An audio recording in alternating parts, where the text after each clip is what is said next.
Hello,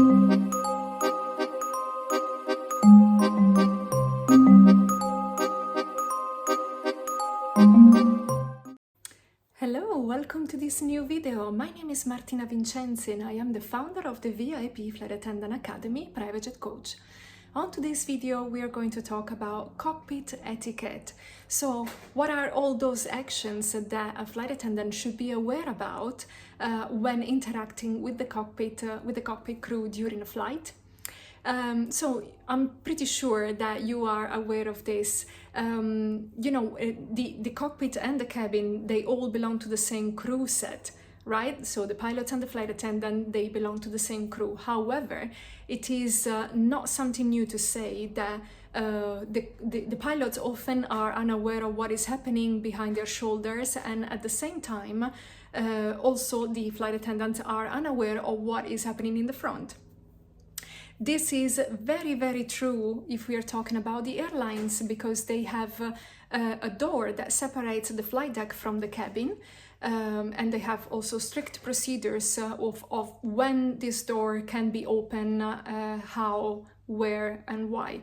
On the other hand, on a flight, on a private jet, this is not the case. There is no door that separates the flight deck from the cabin, or in most private jets, I would say there is no door. However, still there is a sort of a separation, although from the cabin we have a clear and open vision on the pilots in the front. So, what do you need to know, or what is the best, let's say, behavior, the etiquette that you need to follow when you need to interact with your pilots in the front? So first of all, you shouldn't interrupt the pilots when they are having their briefing. Normally the briefing is taken at the beginning of the duty or before the first flight of the day, and they are normally taking it with no headsets, so you can hear them talking, and this is something quite important for them, and normally it doesn't really take a long time, so it's just a matter of minutes, so it's best to wait until they are done with that before talking to them. Then you shouldn't interrupt the pilots while they are doing their checklist, having radio communication, and during the critical phases of a flight. The critical phases of a flight are taxi, takeoff, and landing.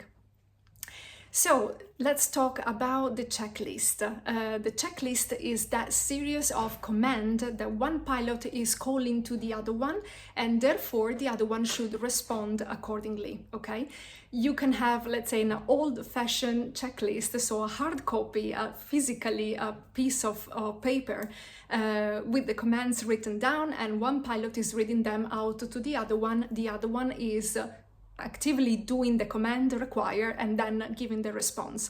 So when you can see that they are holding the checklist in their hands, it's probably better that you do not interrupt them. But sometimes this can be a little bit tricky because they might have a digital copy of the checklist, so they are not holding anything in their hands, but you still can see and understand they are going through a checklist, because you can see that on the monitors in the flight deck. So just to be aware and look around yourself, and you can have certainly some glimpse of what is going on. So in that case, again, you just wait until they are done with the checklist before talking to them. Something that is actually, they have checklist for every single moment of the flight. They have a before engine start checklist, the before takeoff checklist, and so on and so forth. The engine start is is not a critical phase, but it's quite a sensitive moment of the flight itself. So how do you know if they are about to start a checklist or if the checklist is going on already? Well, a tip that I feel like giving you is to have a look at the anti-collision switch. If that switch is on, most probably they are doing the checklist, or they are about to start the engine start checklist, and it's just a matter of seconds, okay? The anti-collision switch in most type of airplane is located in the overhead panel.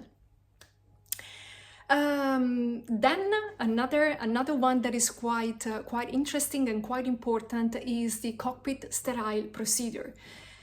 So the cockpit sterile procedure is something that is implemented in the airline since the beginning of the time, probably, and that we do apply on private jets as well, absolutely. So what does it mean? The cockpit sterile procedure means that you shouldn't have unnecessary communication between cabin and flight deck from the engine start until 10,000 feet of altitude after takeoff, and from 10,000 feet of altitude until the aircraft has reached the parking stand after landing. So you have these big two pieces, okay, two big phases at the beginning of the flight and at the end of the flight. The cockpit sterile includes only unnecessary communication. However, if you have to communicate urgently about an emergency situation, then you certainly have to do that, and therefore even breaking the cockpit sterile procedure, okay?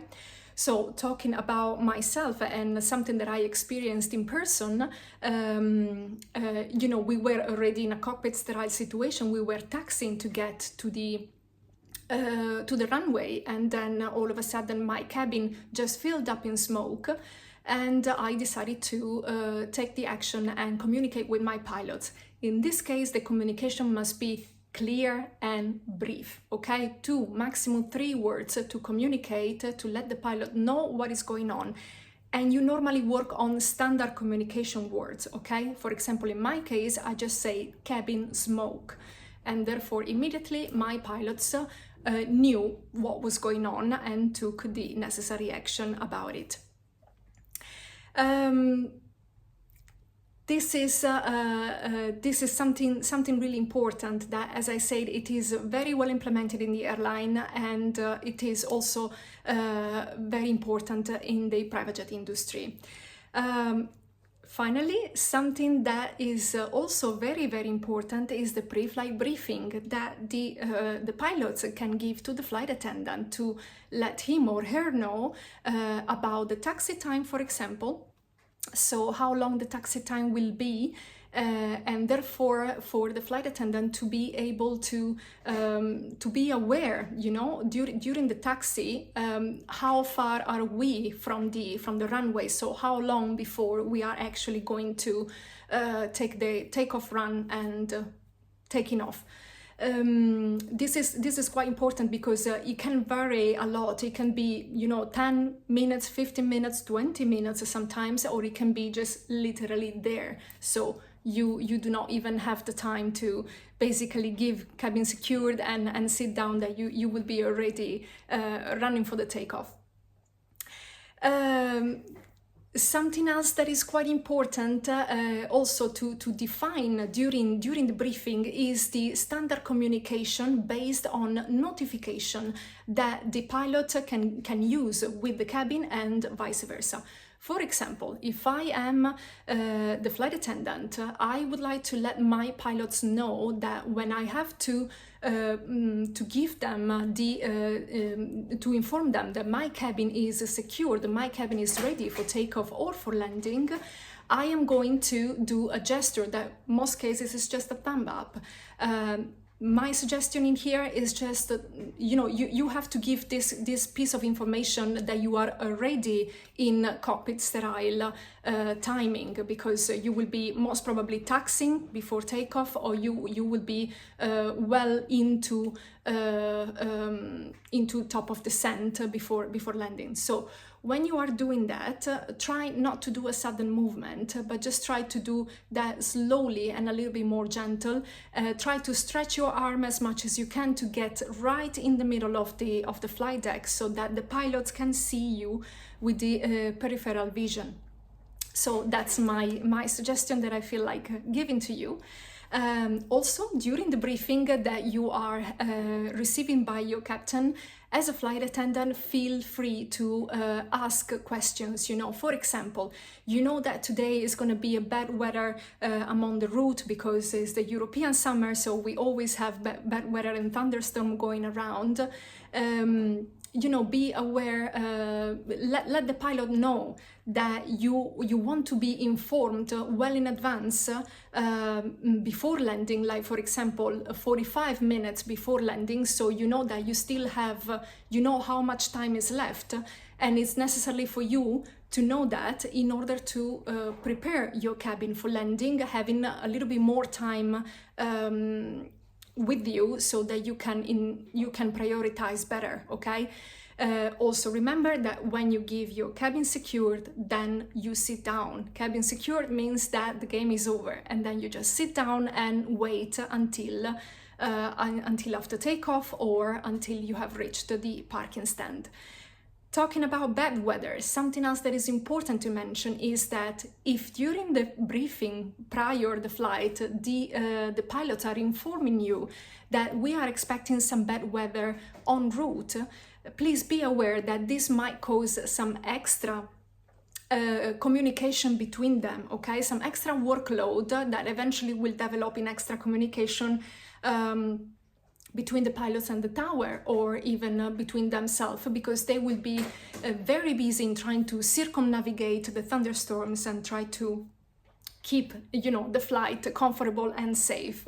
So if you see that they are discussing with each other and you still need to communicate with them, even something that is not necessarily an emergency, just maybe their drink preference or their food preference, just let them know that you are there. Normally what we do on a private jet is that we tap on the shoulder or maybe touch the arm of the pilot, so that they are aware that we are behind them, waiting for them to respond to us. So you tap the shoulder or the arm, and then you just wait for response from the pilot, because they will be wearing the headsets.